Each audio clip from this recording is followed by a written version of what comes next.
It seems to me that the time has come to revive this troika. रूस ने दुनिया के सियासी शतरंज पर एक तगड़ा दांव खेल दिया है। रूस ने एक ऐसे गठबंधन को जिंदा करने की कोशिश की है जो दुनिया की सूरत बदल सकता है, लेकिन भारत को रूस के इस प्लान पर थोड़ा सा शक है। रूस पिछले कई महीनों से भारत और चीन की दोस्ती करवाना चाहता है। इसी कड़ी में अचानक रूस के विदेश मंत्री सरगेई लावरोव ने एक बड़ा ऐलान करते हुए कहा कि भारत, चीन और रूस को मिलकर उस गठबंधन को जिंदा करना होगा जिसे रिक ट्रॉइका कहा जाता है। रिक का मतलब है रशिया, इंडिया और चाइना, तो वहीं ट्रॉइका का मतलब है 3 देशों का गठबंधन। आपको बता दें कि रिक फोरम की शुरुआत 1990 के दशक के अंत में शुरू हुई थी। रिक फोरम में रूस, भारत और चीन व्यापार, फॉरेन पॉलिसी और एनर्जी से जुड़े क्षेत्रों पर चर्चा करते रहे हैं। इस गठबंधन के तहत रूस, भारत और चीन के बीच 20 बैठकें भी हो चुकी हैं।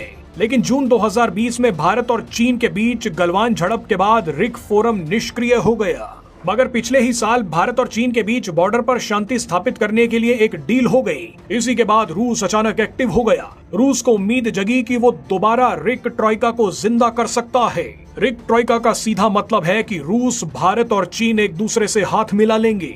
रूस का कहना है कि रिक ट्रॉइका नाटो को अकेले ही टक्कर दे सकता है। आप पहले रिक ट्रॉइका पर रूसी विदेश मंत्री सरगेई लावरोव का बयान सुनिए, उसके बाद आपको बताएंगे कि भारत क्या खेल करने वाला है।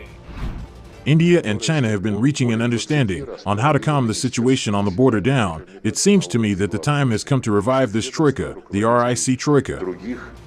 आपने ये बयान सुन लिया। सुनकर लग भी रहा है कि भारत, रूस और चीन हाथ मिला ले तो पूरी दुनिया का नक्शा ही बदल सकते हैं। वैसे ये सच भी है।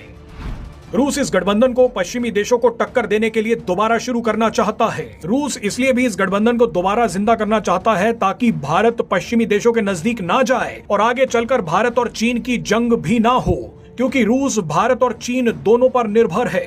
भारत और चीन की वजह से ही रूस अभी तक नाटो देशों से लड़ रहा है। लेकिन अगर भारत और चीन की जंग हो गई तो सबसे बुरी तरह से रूस ही फंसेगा। रूस के लिए यह तय करना मुश्किल हो जाएगा कि वो भारत का साथ दे या चीन का। इसलिए रूस रिक गठबंधन को दोबारा शुरू करना चाहता है। लेकिन सबसे बड़ा सवाल यह है कि क्या भारत को रूस की बात माननी चाहिए? क्या भारत को दोबारा रिक फोरम की शुरुआत करनी चाहिए?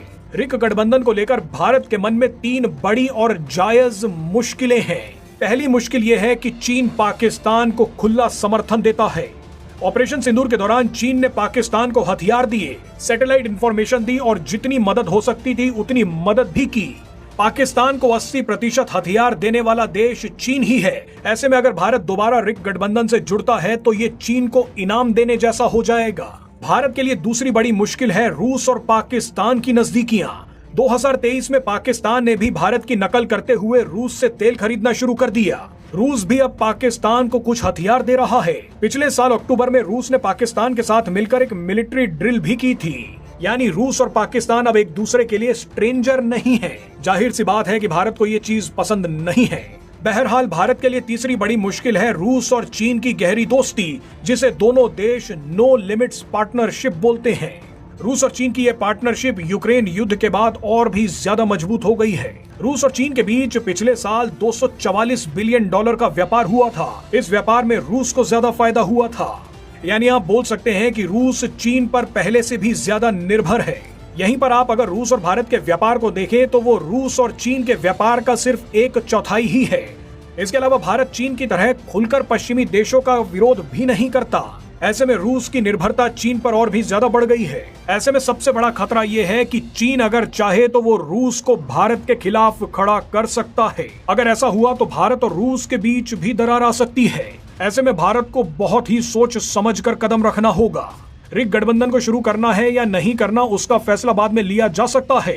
लेकिन उससे पहले भारत को रूस से यह साफ कहना होगा कि चीन पर हमें भरोसा नहीं है।